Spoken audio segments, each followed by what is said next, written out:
प्यारे बच्चों, नमस्कार। मैं डॉक्टर निर्मला शास्त्री आज आप लोगों को सूरदास द्वारा रचित भ्रमर गीत की व्याख्या करने जा रही हूँ, जिसमें सूरदास द्वारा रचित ऊधो और गोपी संवाद है।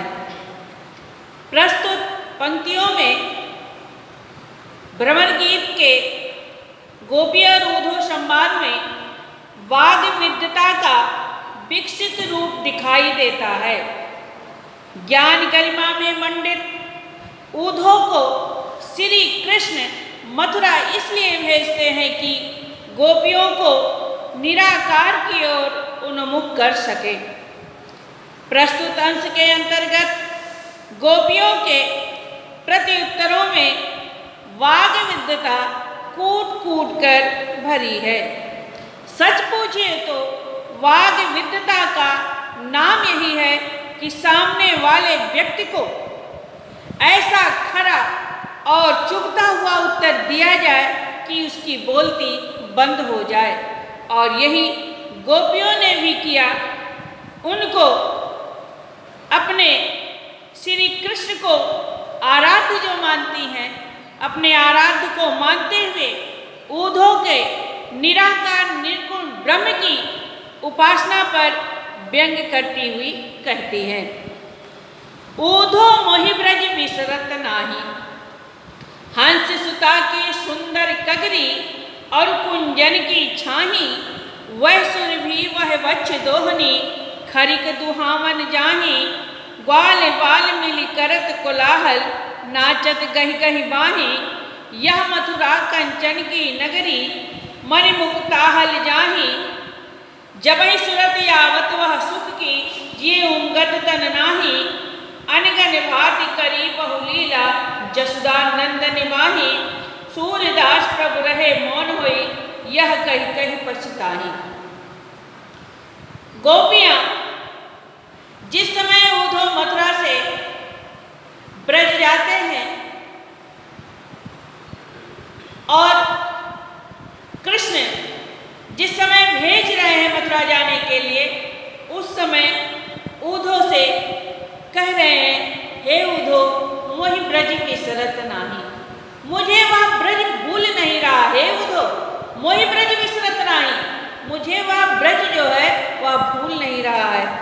हंस सुता की सुंदर कगरी, यमुना नदी का किनारा, और कुंजन की छाई और कदम के पेड़ों के लताओं की छां झुरमुट के नीचे जो हम सभी लोग खेलते थे, उठते थे, बैठते थे, वह सुर भी, और जो नंद बाबा ने गाय पाल रखा था उसमें जो सुरभि गाय थी, वह वक्ष दोहनी, और उसके दूध को लेने के लिए खरिक दुहावन जाई, जहाँ पर गायें रहती थी, गौशाला जहाँ पर हम दुहाने के लिए जाते थे, दूध को लेने के लिए जाते थे, वह मुझे नहीं भूल रहा है।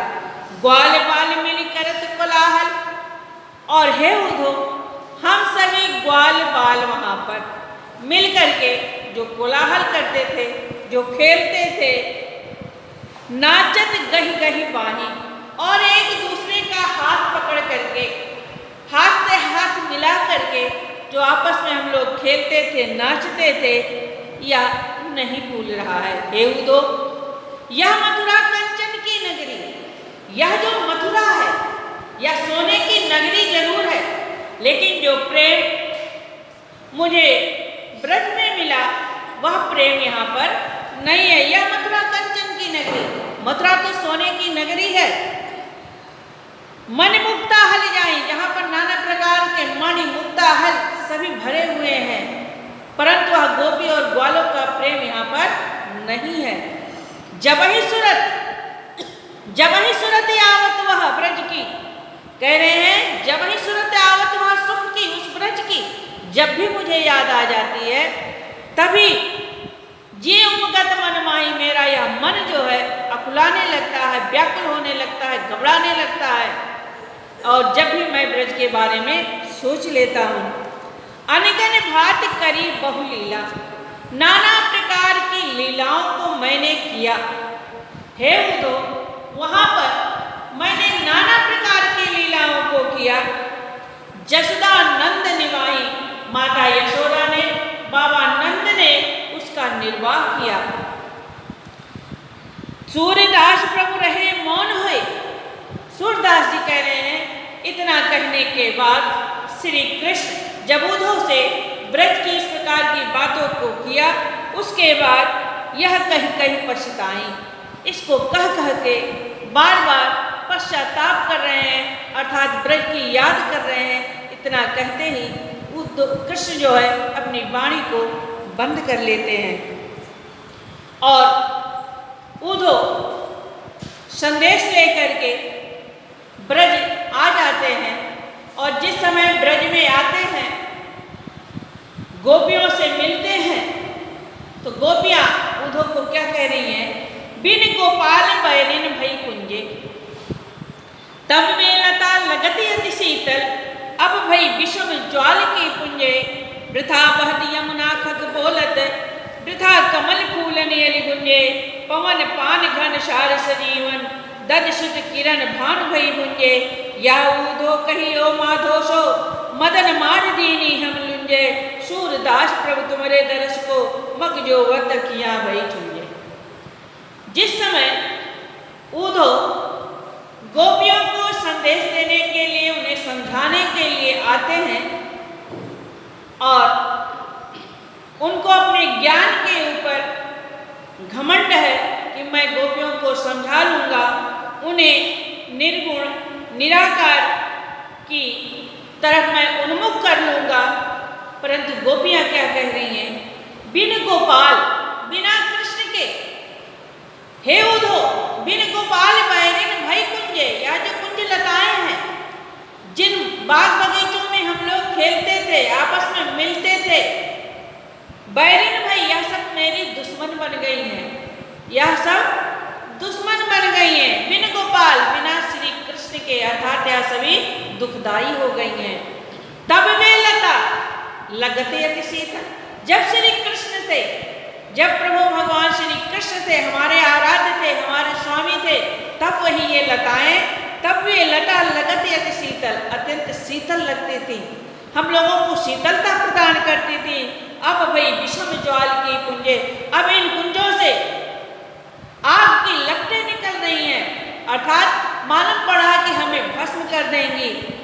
वृथा बहत, वृथा माने अनावश्यक, बहत यमुना, अब लगता है कि यमुना नदी अनावश्यक बह रही है। हे उद्धव, वृथा बहत, लग रहा है यमुना नदी अनावश्यक बह रही है।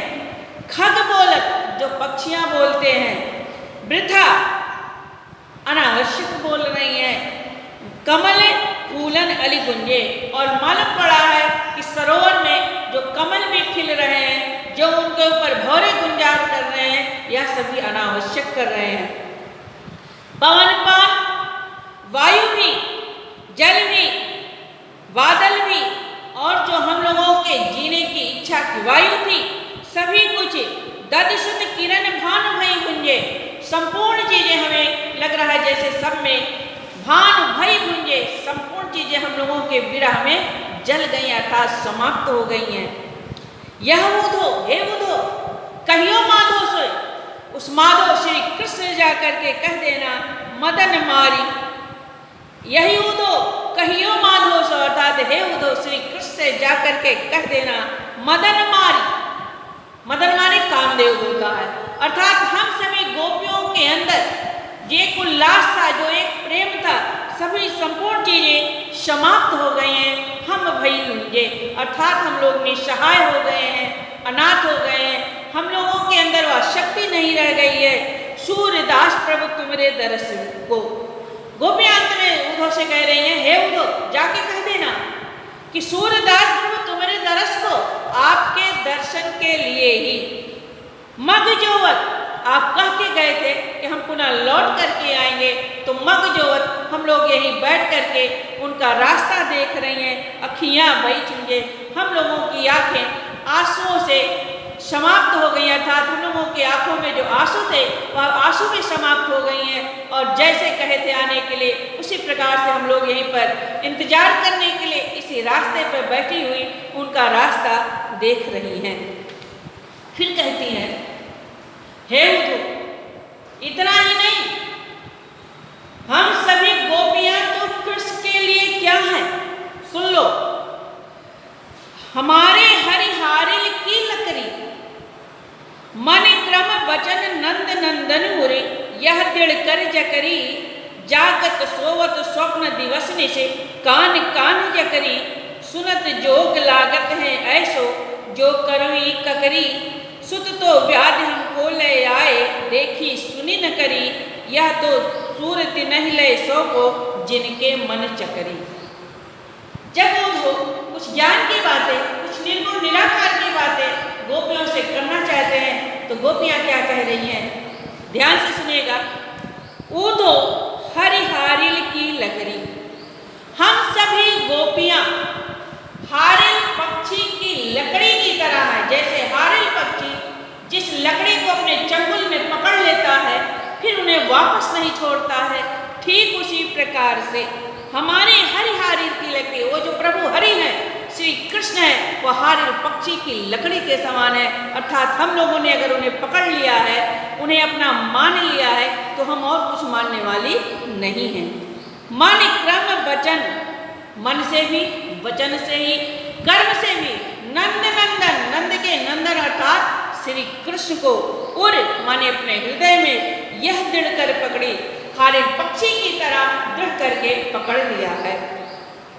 जागत सोवत स्वप्न दिवस निश, हे उदो और सुनो, जागते सोते स्वप्न में रात दिन, कान कान जकरी, केवल कान्हा कान्हा ही हम लोग बुलाते रहते हैं, और कुछ हम लोग नहीं जानते हैं।